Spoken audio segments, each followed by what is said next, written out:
তেহরানে চালানো হতে পারে পারমাণবিক হামলা, সেই শঙ্কায় পরবর্তী প্রস্তুতি নিচ্ছে জাতিসংঘ। এমন অভিযোগ তুলে ক্যারিয়ার থেকে ইস্তফা দিয়েছেন সংস্থাটিতে ইরানের স্থায়ী প্রতিনিধি মোহাম্মদ সাফা।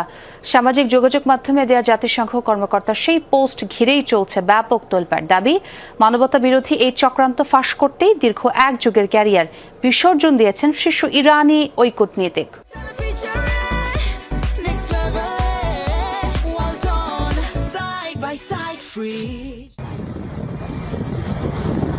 প্রায় 1 কোটি মানুষের শহর তেহরান, অবস্থান মধ্যপ্রাচ্যে হলেও গুরুত্বপূর্ণ ইউরোপীয় রাজধানী প্যারিস, বার্লিন অথবা রোমের মতোই এর কর্মব্যস্ততা।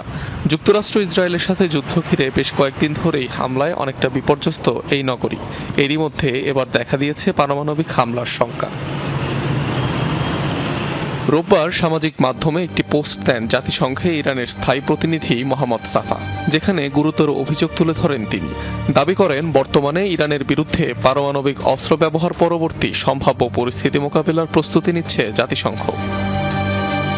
ইরানে পারমাণবিক অস্ত্র ব্যবহারের সম্ভাব্য হুমকির কথা জানিয়ে পোস্টে পদত্যাগের ঘোষণা দেন ওই কূটনীতিক। প্রায় 12 বছর ধরে জাতিসংঘে প্যাট্রিয়টিক ভিশন অর্গানাইজেশনের স্থায়ী প্রতিনিধি হিসেবে দায়িত্বরত ছিলেন তিনি। মুহূর্তেই সাড়া ফেলে তার এমন পোস্টে শীর্ষ ওই কূটনীতিক জাতিসংঘের বর্তমান কার্যক্রমে জনসচেতনতার অভাব নিয়ে উদ্বেগ প্রকাশ করেন। তার দাবি, এই তথ্য ফাঁস করার জন্যই নিজের কূটনৈতিক ক্যারিয়ার ত্যাগ করেছেন মোহাম্মদ সাফা। যুদ্ধ শুরুর পর দফায় দফায় ইরানে বহু সামরিক ও পারমাণবিক স্থাপনায় বাংকার বাস্টারের মতো শক্তিশালী বোমা ফেলেছে যুক্তরাষ্ট্র, ইসরায়েল। নির্বিচারে টার্গেট হয়েছে স্কুল, বহু নিরীহ শিশু। এরপরও অনেকটা নিশ্চুপ ভূমিকায় দেখা গেছে জাতিসংঘকে। অনিক রহমান, যমুনা নিউজ।